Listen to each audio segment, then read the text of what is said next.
Bonsoir à tous, il est 22 h et vous êtes en direct sur Public Sénat. Voici les titres de l'actualité de ce mardi 24 juillet 2012. La bataille budgétaire, elle est lancée au Sénat. Première passe d'armes entre majorité et opposition. Le Sénat qui, sur certains points, comme les donations ou les droits de succession, a quelque peu durci le texte déjà voté à l'Assemblée nationale. Sale temps sur la zone euro, les bourses espagnoles et italiennes décrochent. L'Allemagne, elle aussi, rattrapée par la crise. L'agence de notation Moody's place la dette du pays sous perspective négative. La crise en Europe, c'est le débat de ce 22 h. Et puis c'est demain à l'Elysée, que Michel Sapin et Arnaud Montebourg présenteront le plan de soutien à la filière automobile. Le ministre du redressement productif dans le collimateur de l'opposition qui dénonce le côté procureur de l'ancien avocat. Nous reviendrons au cours de ce journal sur la personnalité d'un ministre pas comme les autres. Et puis Dominique Bauzis sera également avec nous, le défenseur des droits. Nous l'entendrons et il entend bien poursuivre ses missions dans une stricte et totale indépendance. C'est un diplomate qui parle et qui l'affirme. La situation en Europe est la même que l'an dernier, sauf qu'elle est beaucoup plus grave. Il est vrai que les nuages assombrissent à nouveau la zone euro, en cause la situation de l'Espagne, où les taux d'emprunt entrent dans des zones dangereuses. Une situation qui fait à nouveau plonger les bourses de Madrid et de Milan. Une situation dont l'Allemagne se passerait bien volontiers. Mounir Soussi. La bourse dévisse de 3% à Madrid et Milan et c'est Berlin qui tremble. L'instabilité financière de l'Espagne, de l'Italie et de la Grèce rejaillit sur l'Allemagne. Son triple A est dans le viseur de Moody's. L'agence de notation menace plusieurs bons élèves de l'Union européenne. Le Luxembourg et les Pays-Bas sont aussi sur la sellette. Face à ce revers, le gouvernement allemand adopte la méthode Coué. L'Allemagne va continuer d'exercer son rôle d'encre de stabilité dans la zone euro. Très implantées en Espagne et en Italie, les banques allemandes pourraient subir de plein fouet un effondrement dans ces pays. Autre préoccupation, la situation des régions en Espagne. De grands pôles comme l'Andalousie et la Catalogne appellent à l'aide le pouvoir central pour redresser leurs comptes plongés dans le rouge. Malgré ces signaux, Madrid refuse de demander le soutien direct de l'Union européenne. Je crois en la santé de l'économie espagnole. Les mesures nécessaires ont été prises et nous en prendrons d'autres si le besoin s'en fait sentir. Un mois à peine après le dernier sommet européen et l'adoption d'un plan de croissance de 120 milliards d'euros, la crise ressurgit. Les regards se tournent maintenant vers la Banque centrale européenne, pressée par des ministres espagnols de racheter de la dette publique pour apaiser les marchés. Mon ministère n'est pas celui des mondanités. Dans Libération de ce matin, Arnaud Montebourg joue carte sur table pour illustrer sa méthode, quitte à concentrer sur sa personne, critique et interrogation. Ainsi, Le Monde de ce soir requalifie la charge de l'intéressé parlant du ministre du redressement contre-productif. Une chose est sûre, Arnaud Montebourg a un style dont il ne s'est pas défait aujourd'hui au Sénat, où il était reçu par la Commission des affaires économiques. François Goulin. Il aime cultiver le rapport de force et aujourd'hui, Arnaud Montebourg n'aura pas dérogé à ses habitudes. Auditionné par les sénateurs de la Commission des affaires économiques, il s'est prêté dans un premier temps aux manières feutrées du palais du Luxembourg. Pas de coups de poing sur la table, ni de propos virils. Mais le ministre du redressement productif a été rattrapé par sa nature. Il a à nouveau égratigné la famille Peugeot et sa responsabilité dans la situation du groupe. L'actionnaire est responsable. Nous préférons des stratégies industrielles plutôt que des stratégies financières. Distribuer des dividendes au moment même où on commence à brûler du cash, je pense qu'il y a une responsabilité de l'actionnaire. Plusieurs sénateurs de l'opposition quittent la salle, excédés. À force de déclarations honteuses de la part du ministre, qu'est-ce qu'on dira si Peugeot est victime d'une OPA d'un Chinois ou d'un groupe indien? C'est une famille qui, depuis 2 siècles, développe l'emploi essentiellement en France. On ne peut pas en dire autant de bien d'autres grands groupes. Et donc, je pense qu'il y a une façon de s'exprimer, et ça n'est pas un tribunal d'exception. Le ministre, à la sortie de l'audition, s'explique sur ses propos. Il faut dire les choses, il faut affronter les problèmes en les regardant en face, sans les dissimuler, et nous les surmonterons beaucoup mieux ensemble. C'est la méthode de la négociation franche. Le dialogue difficile entre PSA et le gouvernement devrait prendre un nouveau tournant. Demain, Arnaud Montebourg présentera son plan de redressement pour la filière automobile, tandis que PSA dévoilera ses résultats financiers. Les élus locaux, ils attendent davantage de concertation et de coordination entre l'État et les collectivités locales. C'est là l'une des toutes premières indications de l'enquête lancée au Sénat dans la perspective des États généraux des élus locaux organisés début octobre. Près de 20 000 élus ont répondu à l'enquête, une enquête destinée à jeter les bases d'un nouvel acte de décentralisation évoqué, vous vous en souvenez, par François Hollande durant sa campagne présidentielle. Autour du Sénat de se lancer dans la bataille budgétaire, l'examen de la loi de finances rectificative pour 2012 doit permettre à la gauche majoritaire de mettre à bas la politique fiscale du gouvernement précédent. L'opposition a bien l'intention de mener une offensive sans concession pour défendre la TVA sociale ou encore l'exonération fiscale des heures supplémentaires. Mais la majorité possède aussi son lot d'amendements susceptibles de durcir le texte du gouvernement sur certains points. Au Sénat, le budget se joue carte sur table. Élisa Bertholomé. Pas question pour la majorité de détricoter ce qui a été voté à l'Assemblée. Les sénateurs veulent apporter des modifications à la marge à ce deuxième projet de loi de finances rectificative pour 2012. En particulier sur 3 questions. Nous allons à la marge apporter quelques correctifs puisque nous avons, nous, toujours eu de tradition un intérêt particulier sur les questions de finances locales, sur les questions liées à l'Europe et également sur les questions de régulation financière. Une vingtaine d'amendements ont donc été déposés par la majorité. C'est peu face aux 160 de l'opposition, mais certains sujets risquent d'animer les débats. Par exemple, l'abaissement de l'abattement sur les droits de succession, de presque 16 000 à 10 000 euros pour les liens directs, de moins de 8 000 à 5 000 euros pour les liens indirects. Étendu aux filiations indirectes, il rapporterait 230 millions d'euros, une mesure que le gouvernement aborde avec prudence. Prendre une disposition qui élargirait aux collatéraux ce type de disposition pourrait paraître cohérent, mais c'est à l'occasion du débat que le gouvernement, enrichi précisément par ces débats, fera connaître sa position. Pour le reste, pas plus de soutien entier des ministres. Le gouvernement jugera au cas par cas et appuiera les amendements qui lui paraissent cohérents avec son projet global. Pour parler de l'Europe, 2 invités sur notre plateau. Guillaume Tabar, bonsoir. Bonsoir. Éditorialiste au quotidien Les Échos. À vos côtés, Henri Sterdignac, économiste à l'OFCE. Monsieur Sterdignac, je le disais en début de ce journal, c'est un diplomate qui parle, qui dit que la crise en Europe est grosso modo la même que celle de l'an passé avec la Grèce, mais qu'elle est beaucoup plus grave. Est-ce que vous partagez cette analyse pour le moins synthétique? Elle est beaucoup plus grave pour 2 raisons. D'abord, ça dure. Donc on voit très bien que la zone euro ne trouve pas les moyens de sortir de la crise. Donc ça inquiète de plus en plus les marchés. Et puis d'autre part, maintenant, c'est l'Espagne et l'Italie qui sont sur la sellette, qui sont quand même des pays beaucoup plus grands que la Grèce, le Portugal et l'Irlande. Et donc les marchés ont plus de raisons d'attaquer et d'espérer gagner. Mais l'Espagne va si mal que ça aujourd'hui? L'Espagne est, comme un grand nombre de pays de la zone euro, pris en tenaille entre les exigences des marchés et de l'Europe qui lui disent « il faut absolument que vous réduisiez très rapidement votre déficit public » et puis la réalité économique qui fait que lorsqu'on réduit son déficit public, on s'enfonce dans la récession, ce qui crée des troubles sociaux et finalement les gains en termes de finances publiques sont relativement limités. Donc il faut toujours en faire plus, ce qui inquiète encore plus les marchés. Guillaume Tabar, est-ce que cette situation vous surprend?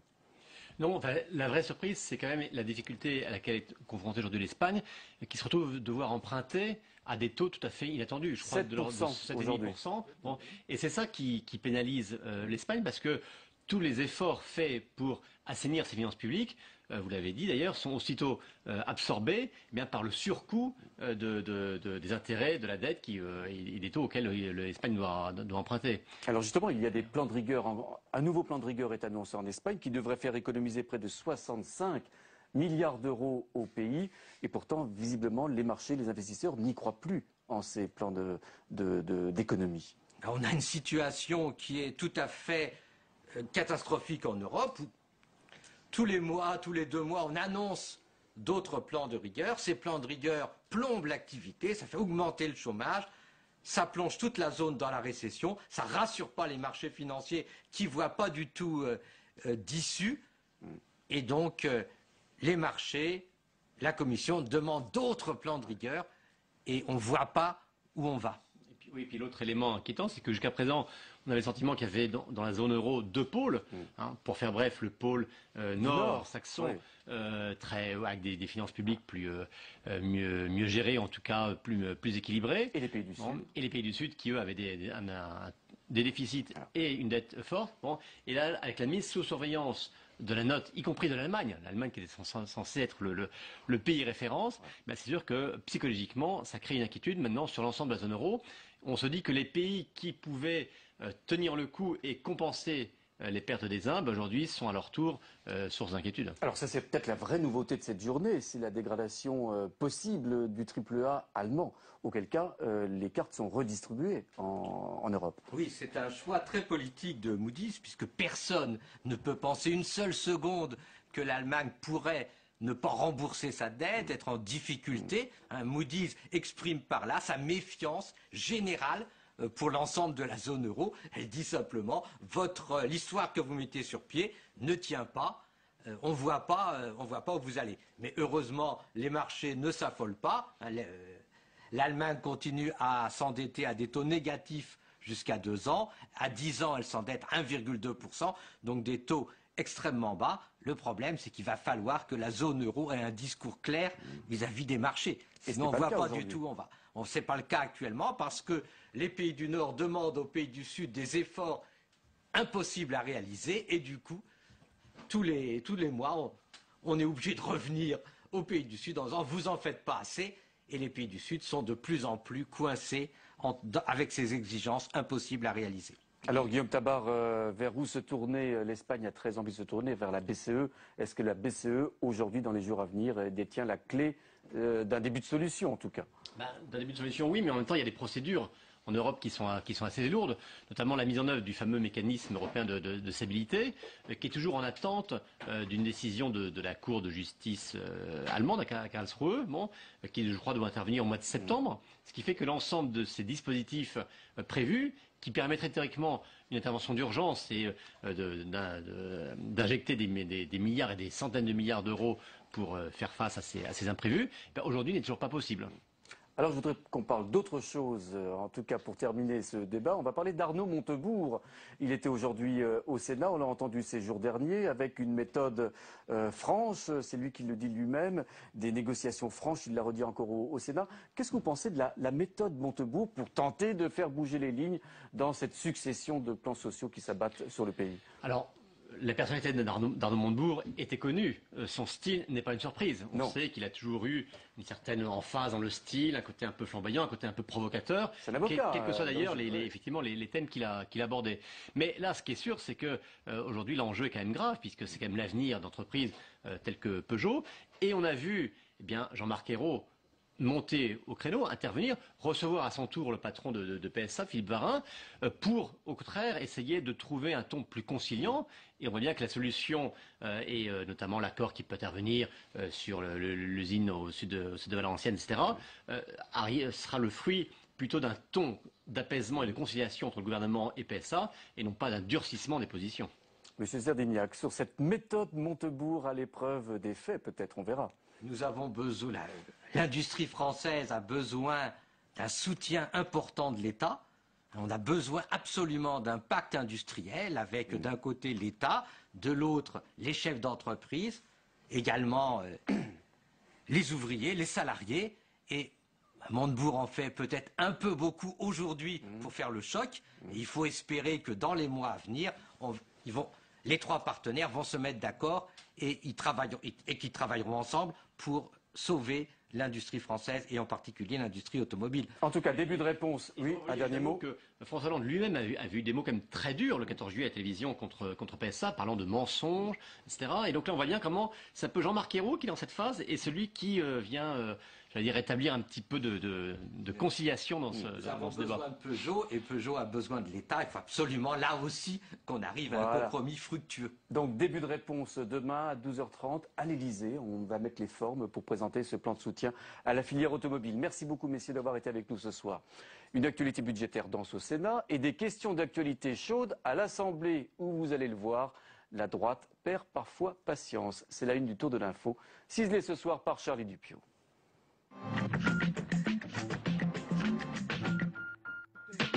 Des députés indisciplinés pour la deuxième fois depuis le début de la session extraordinaire. La plupart des députés UMP ont quitté l'hémicycle pendant la séance des questions au gouvernement. Ils protestaient contre une intervention de Jean-Marc Ayrault trop longue à leur goût. Le Premier ministre s'exprimait alors depuis 6 minutes, alors que la durée impartie à un ministre est de 2 minutes. Je rappelle aux députés qui sont sortis que de pratique constante dans cet hémicycle, le temps du Premier ministre n'est jamais décompté. Selon le président des députés UMP, Christian Jacob, si le Premier ministre utilise du temps à rallonge, c'est parce qu'il refuse le débat. Au total, les députés de l'opposition ne seront sortis que 10 minutes. Les aides au logement à nouveau pointées du doigt. Un rapport de l'inspection générale des affaires sociales souligne l'incohérence du système.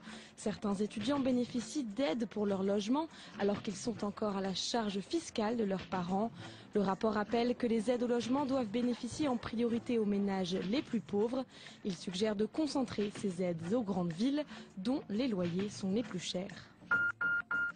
Premier soulagement pour Éric Woerth, un rapport d'expertise demandé par Bercy le blanchit dans l'affaire de la cession de l'hippodrome de Compiègne, qu'il était accusé d'avoir bradé.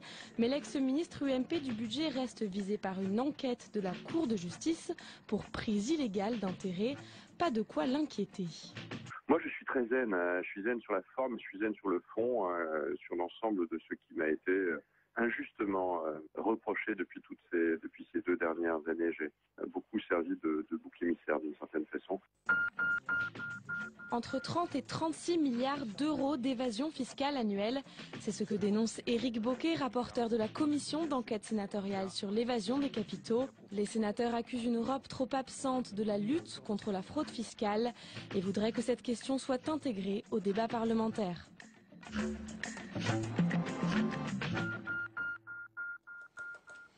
Suite de ce journal avec Dominique Baudis, le défenseur des droits, nous accorde un entretien en fin de journée. Vous pourrez l'écouter dans quelques instants. Et il y a un an pourtant, la création de cette nouvelle institution qu'il préside désormais ne coulait pas de source. L'opposition avait été vive ici même, au Sénat. Retour dans le temps, c'était il y a un an dans l'hémicycle. Jérôme Rabier. C'était il y a plus d'un an, mais le Sénat se souvient encore des débats houleux qui avaient marqué la création du Défenseur des droits. Cette structure qui rassemble les anciennes fonctions de médiateur de la République, du Défenseur des enfants, de la Commission nationale de déontologie de la sécurité et de la Haute Autorité de lutte contre les discriminations et pour l'égalité. La Haute Assemblée avait d'abord refusé l'intégration du Défenseur des enfants, mais le texte avait été revoté le lendemain, provoquant la colère de l'ancien sénateur et ministre de la Justice, Robert Badinter. Est-ce que vous considérez que dans la nuit, à partir du vote du Sénat, vous avez fait prospérer, améliorer, renforcer la protection des droits des enfants? Je vous dis non. Et c'est une mauvaise action qu'on commet. La réforme est passée et maintenant que la gauche a la majorité, personne ne remet en cause cette institution, pas même ceux qui craignaient un manque d'indépendance de la fonction. J'avais peur qu'il y ait une grande machine qui caporalise tout. Si Dominique Baudis avait eu une autre attitude, je salue son indépendance et son intégrité. S'il avait eu une autre attitude, peut-être aurais-je l'idée de demander que l'on change la loi. Avec près de 90 000 saisines l'an dernier, le Défenseur des droits s'impose désormais comme un interlocuteur unique pour les Français, une simplification administrative désormais complètement actée. Bonsoir Dominique Baudis. Depuis le 22 juin 2011, vous êtes le défenseur des droits, une charge d'émission qui avait suscité, on l'a vu dans le récent reportage, l'hostilité de la gauche. On entend encore Robert Badinter dans l'hémicycle du Sénat avec la disparition de la halle, du défenseur des enfants. Aujourd'hui, les choses semblent apaisées. Est-ce que ça vous rassure pour la suite de votre mission? Oui, vous savez, il est normal qu'une réforme de cette ampleur suscite des débats. Et les débats ont leur utilité parce que ils ont révélé des inquiétudes, celles qui étaient exprimées par exemple à l'instant par Robert Badinter, mais avec des propos tenus l'année dernière. Quelle était l'inquiétude? C'était qu'en regroupant les 4 autorités et les 4 missions, on aboutisse à une sorte de fourre-tout généralisé dans lequel on aurait perdu de l'acuité et de la vigilance sur des missions essentielles comme la défense des enfants, la lutte contre les discriminations, ou la déontologie de la sécurité. Il n'y a pas eu de dissolution. Non, il n'y a pas eu de dissolution. J'y ai beaucoup veillé. Aujourd'hui, votre arme absolue, c'est votre indépendance. C'est souligné par Jean-Pierre Sueur, on l'a entendu à l'instant. Oui, c'est plus qu'une arme. C'est la condition même de l'exercice d'une mission comme celle-là. J'ai exercé des missions qui requéraient de l'indépendance, par exemple la présidence du Conseil supérieur de l'audiovisuel, où on doit se montrer indépendant. C'est la même chose pour le défenseur des droits, indépendance, et j'ajouterai impartialité. On peut être tout à fait indépendant et totalement partial. Il faut être indépendant et impartial. Alors, Dominique Baudis, le 25 juin dernier, vous remettiez à François Hollande, le président de la République, votre tout premier rapport, avec près de 80 000 saisines en 2011. La grande majorité d'entre eux a trait à des conflits avec l'administration. Comment vous expliquez aujourd'hui ce phénomène? Vous savez, l'administration, c'est une énorme machine, c'est un système qui fonctionne bien, mais qui est complexe. Et comme tout système complexe, il y a des dysfonctionnements. Et bien souvent, le citoyen qui est victime d'un dysfonctionnement a du mal à se faire entendre. Il ne va pas aller recourir au tribunal administratif pour un PV injustifié ou un petit litige. Ça paraît long.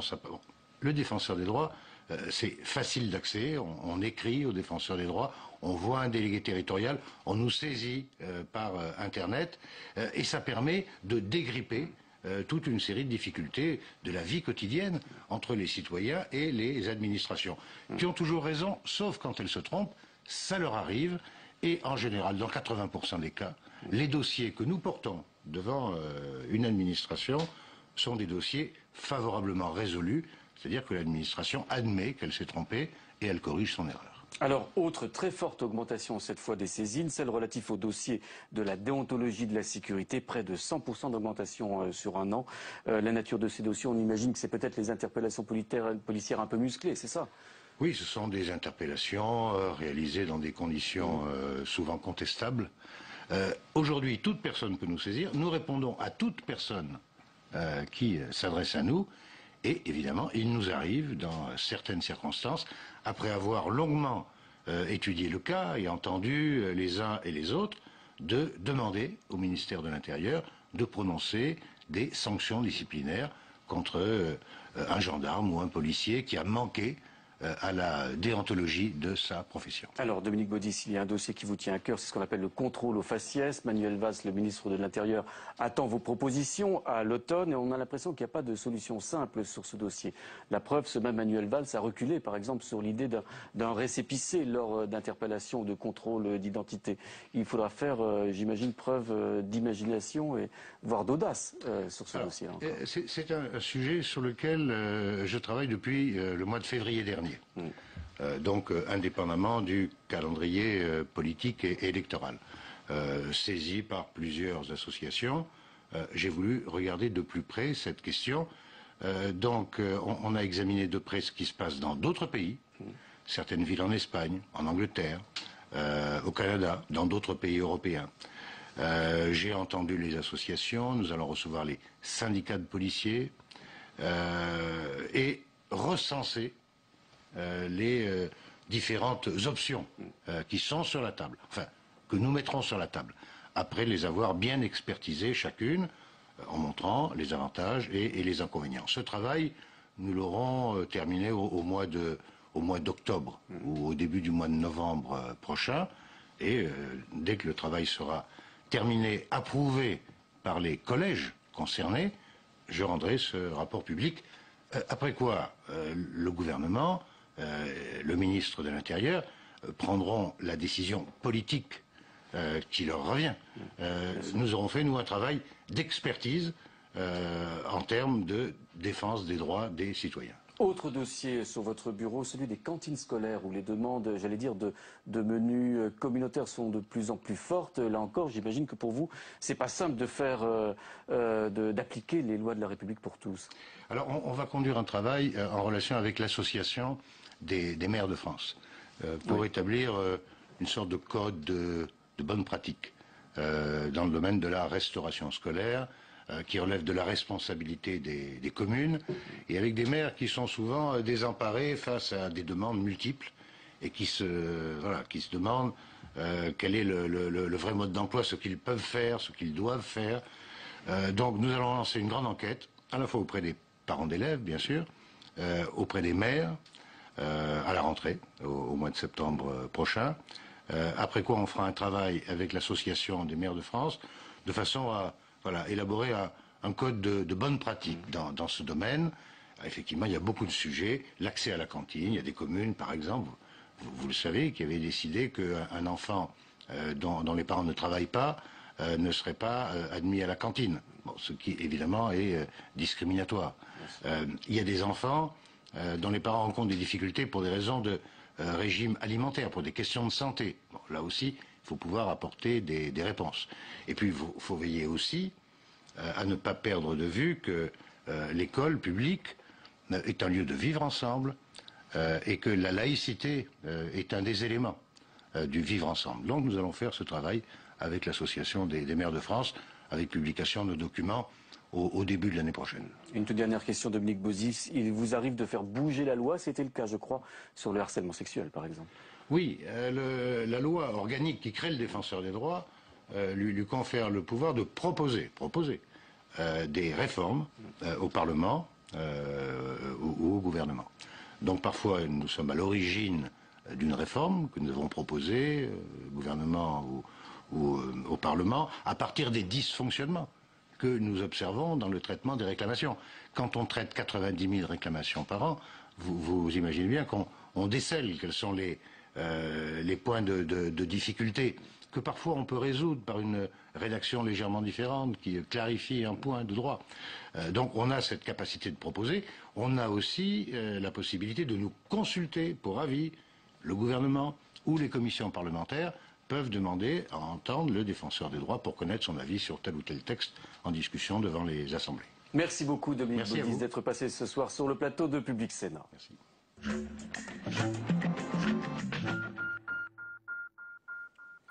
Et maintenant, regardez bien les images qui vont suivre et vous allez certainement saliver. Le club des chefs était ce soir au Sénat, ces toques blanches au service des princes et des chefs d'État, des chefs en tout cas heureux de se rencontrer, vous le voyez, pour échanger quelques secrets culinaires et les grandes tendances de la cuisine planétaire. Alors ce midi, cette fois c'était à l'Élysée. François Hollande a estimé que la gastronomie était très utile pour les relations internationales.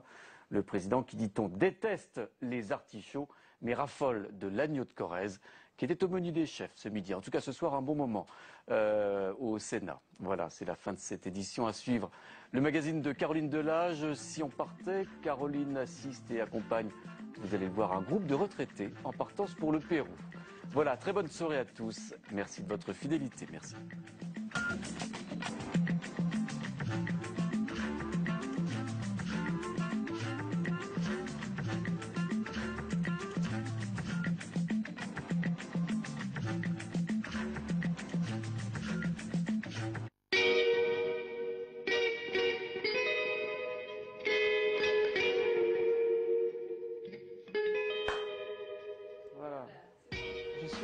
Retraitée et j'étais assistante de direction dans le bâtiment.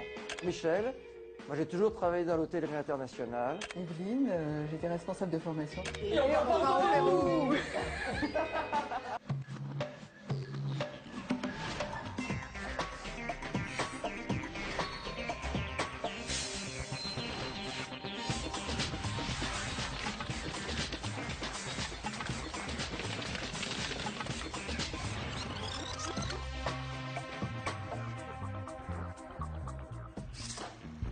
Pour moi, le Pérou, c'est bien sûr le lac Titicaca, le Machu Picchu. Marcher dans les pas des Incas, admirer les lignes géantes de Nazca, découvrir les cités disparues sorties des albums de Tintin. Les voyageurs visitent le Pérou avant tout pour les trésors archéologiques laissés par les mystérieuses civilisations précolombiennes. Cette histoire de ce peuple qui est très ancienne, très curieuse. Décimés par 3 siècles de colonisation espagnole, les descendants de ces civilisations, les Indiens, vivent principalement en zone rurale, dans les Andes et dans la forêt amazonienne. Élu en juin 2011, le nouveau président de la République, Ollanta Humala, est issu de cette communauté.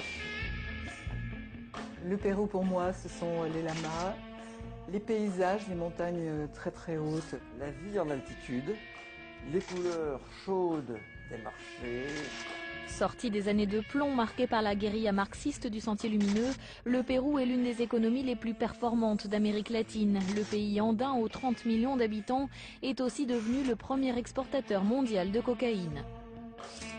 Michel, Evelyne et Liliane font partie d'un groupe de 15 retraités de la région parisienne, bien décidés à réaliser un rêve d'enfance, plongé dans l'époque des Incas.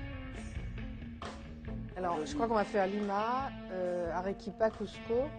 Et puis ensuite, on va monter vers le lac Titicaca. Et quelle altitude est-il ce fameux lac? Il est à 3000 et quelques, je crois, 3005.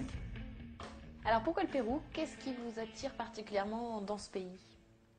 C'est un rêve d'enfance pour moi. C'est tellement différent de chez nous. Tous ces paysages, ces couleurs, ce folklore, toute cette histoire, c'est vraiment fascinant. Le Machu Picchu, le lac Titicaca, tous ces noms en fait qui font rêver depuis longtemps et que là on va enfin concrétiser, quoi. Ça y est, j'y suis, quoi. C'est ça, c'est assez formidable, ouais. Alors moi, ce qui m'intéresse aussi, c'est de vivre l'expérience, de savoir comment on résiste à 4000 mètres. Comment les gens arrivent à survivre à de telles altitudes. Nos voyageurs s'apprêtent à découvrir un pays à la géographie extraordinaire, de très hauts sommets au désert en passant par la forêt amazonienne. Pour parler de ces conditions naturelles hors du commun, nous allons d'abord rencontrer la géographe Anne Colin-Delavaux. Elle est spécialisée dans les Andes.